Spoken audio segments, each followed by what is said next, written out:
Mayors. All right. Oh, Judith Bird. Yeah. I babysat her kids. British accent. Yeah, she's a District 6 constituent. So. Well, she told me something. I can't remember what it was. Went down there and getting up here. You know. There was some lady from the Tennessee and wants to talk to you. Talk to me. I do remember that. As I was going past, I just heard some lady from the Tennessee wants to talk to you. I thought you were talking to And me we at need to first. talk after this. All right, too, I because the will meetings and go stuff. ahead and call this to order so we can all get on our way. Good afternoon. This is Tuesday, July the 3rd, 2018. This is the Personnel, Public Information, Human Relations, and Housing Committee. I do detect a quorum. We have 2 items on our agenda. The first one is Resolution RS 2018-1276, which approves Amendment 1 to a grant from the Tennessee Department of Labor and Workforce Development to the Nashville Career Advancement Center to support delivery of supplemental nutrition assistance program employment and training. Do I have a motion? Second. Would you like to tell us about the... Sure, this is standard stuff for us. This is just more funding coming down from the state to provide employment training or occupational training to people receiving food stamps.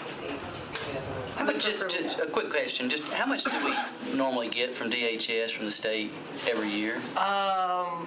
From the state as a whole, we get about 6.5 to 7 million, which about 4 of that is for Davidson County.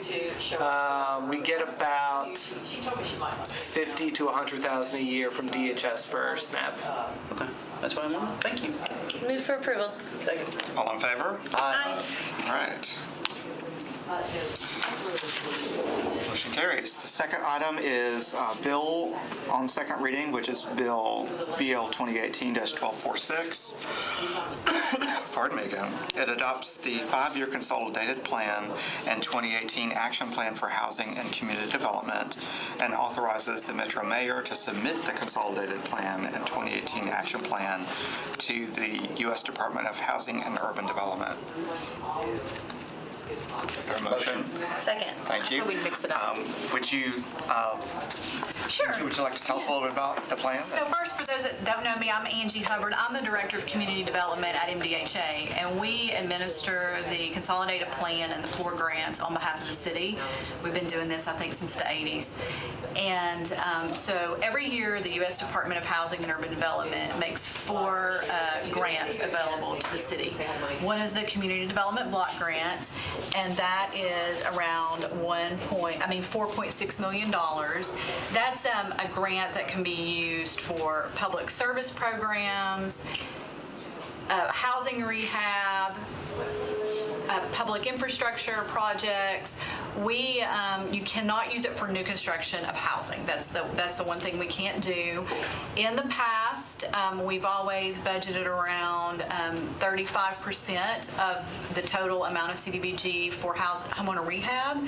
We're actually increasing that for this year to 50%, and we're targeting areas in Davidson County that have seen gentrification or going to. There's some indicators. We really are targeting 14 council districts that saw at least a 40% increase, but we also have it where we can do countywide. It is for homeowners with incomes at or below 80%, and it's treated as a grant or a due-on-sale loan, depending on, it's a sliding based on income, but forgivable for seniors. So we really want people to be able to age in place and not feel pushed out of their homes in areas that are seeking a lot of development. We fund a very popular summer youth program and also work with the city on Opportunity Now and funding some of those. So we have a whole range of programs with CDBG. With the home program, that is around $1.9 million. That is for housing only. And because it's the only source of funding we get for new construction, that's all we're going to use it for. We can do rehab, but since we can do that with CDBG and we need new units, and we focus about 75% of that on rental. The 5-year plan does a whole needs assessment on housing, homelessness, non-housing community development needs, and the biggest housing need we found was for people with incomes at 60% or below, and those are renters, because the data tells us that at that income range, you're not likely to own a home. So that's why we're focusing on new rental construction. We do have some home ownership because we're seeing that around the 80% need, but not as heavy.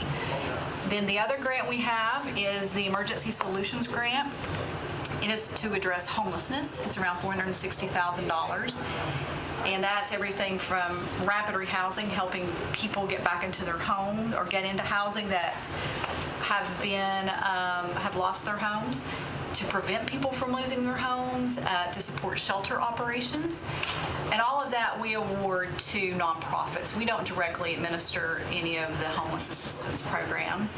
Then we have another similar grant. It's for housing opportunities for persons with AIDS, and that's around $1 million. And again, we partner with nonprofits, and that actually goes to nonprofits that serve the MSA. So it's actually the only one that we have that can go outside of Davidson County. Nashville Cares is usually the only organization that does that. So we have a 5-year plan, which is one part of this legislation, and that sets out a strategy and we have and our priorities for the next 5 years. Then every year we have, when HUD tells us how much money we're getting, we have to tell them how we're going to use it and the public. And then we do an annual update. So we'll be before council now every year when we get our new funding, which is depending on when Congress decides to pass a budget. Yes. A question. On the housing rehab program under community development, years ago I used to work for a program here called Model Cities, and we had that community development grant. Right. Then the Housing Authority had it after that. You all actually did the bids and contractors. Correct. Is that going to be the case, or does it go out to nonprofit groups to do it? So we've done it two ways. Both we have the countywide that we do in-house, where we have our construction department does the inspections.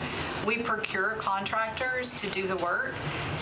We will continue because we still have some 2017 money to do countywide, but we think that with the targeted rehab and these gentrifying areas, it would be better to partner with nonprofits that can build relationships.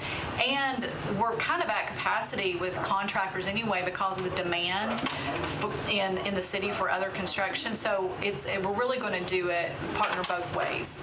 For What is the maximum on rehabilitation per grant? we typically stay under $25,000, and when we get above that, it starts to be more of a reconstruction. Then you start triggering a lot of abatement issues. So it's really health and safety needs like repairing roofs, plumbing, structural issues, things like that. It's not a remodel or anything like that. Yeah, well, in the district I represent, there's a big need for rehab. Yes. Of homes. I'm in the 21st district. Right, and that's one of our targeted areas. A lot of elderly people can't afford to. So how's this program going to work in terms of getting this out to the people in the community? Because that's in one of our targeted areas. Once we get approval from HUD and we can get the okay to start rolling this out, we will actually want to reach out to the district council persons and find out how we can hold community meetings, get in newsletters, advertise this the best way. And each district's a little different on how they engage. So we want to make sure that we work through the district council people. Okay. Can you tell us, I mean, I'm not asking you to rattle off all 14, I guess. Do you have a list of your targeted 14? I do. I'm sorry, Ed, I didn't mean to interrupt. Were you done? I was done. Because you're one of them. I'm just wondering if... Because I remember, because North Nashville is a targeted. We're right next to each other. Oh, that's true. You might have to ride. Yeah, back off. She's in the richer part of my. We have 5, 21, 7, 19, 20, 17, 6, 16, 2, 30, 15, 27, 8, and 14. Yes. But Really? His district? But see, this is similar, like, I've got Westminster Home Connection in my district, and they just did like they do a very similar thing, and they just did a big presentation, I think, in DaCosta's district. I couldn't make it because I had to work, so, okay. But these are ones where we've got a pot of money specifically dedicated to target these areas. Yeah. We still have around $1 million of our 2017 money because we're always behind because the federal government releases things late, to do countywide. And we also have a countywide HVAC replacement program and a countywide weatherization assistance program. So a council member can always reach out to us and figure out what we have that can serve that district.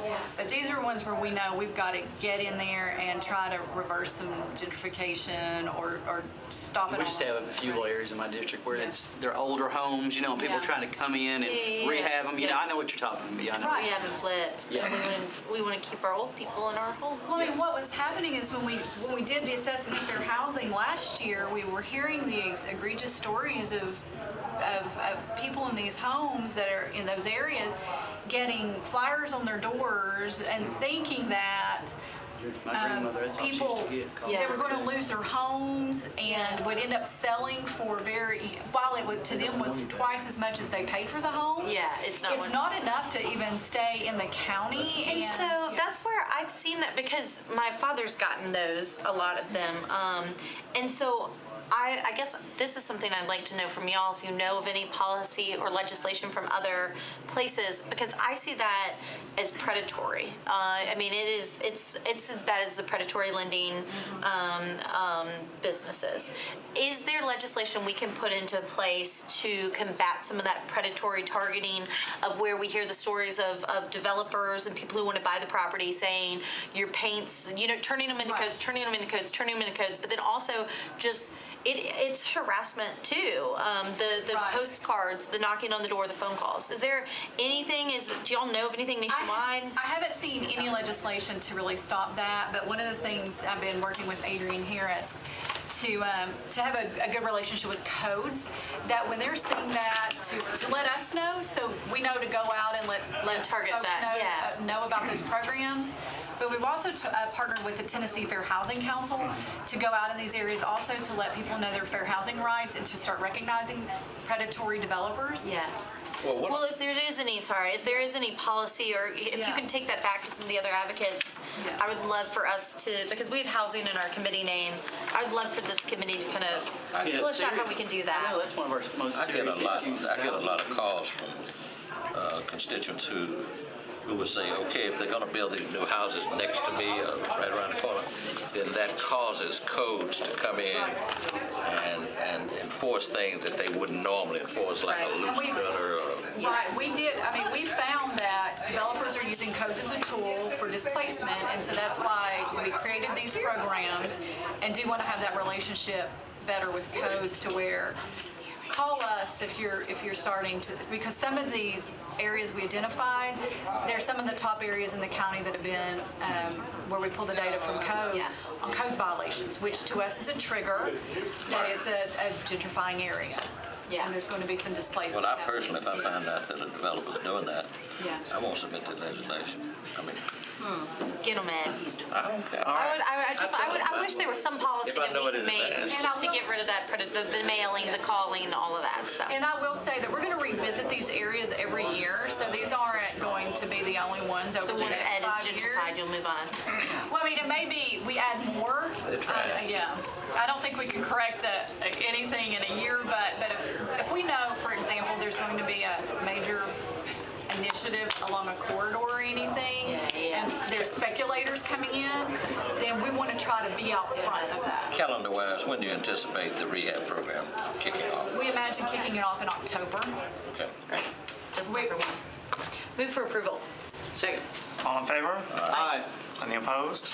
All right. Thank Carries. you. Thank you so much, Ms. Thank you. Henderson, for coming out And, and letting us know more about this program. Yeah, and please just just send us the information so we can make To sure. all that- of us, yeah. so- I will. Yeah. So the folks in our districts who, I know my district has a lot of homes that were built in the 50s, Yes. in the early 60s, and they're 1,000, I've got some 1,000-square-foot houses, little ranch-style houses sitting on half-acre, three-quarter-acre lots, and you know what people want to do with them. You know what I mean? Exactly. Yeah.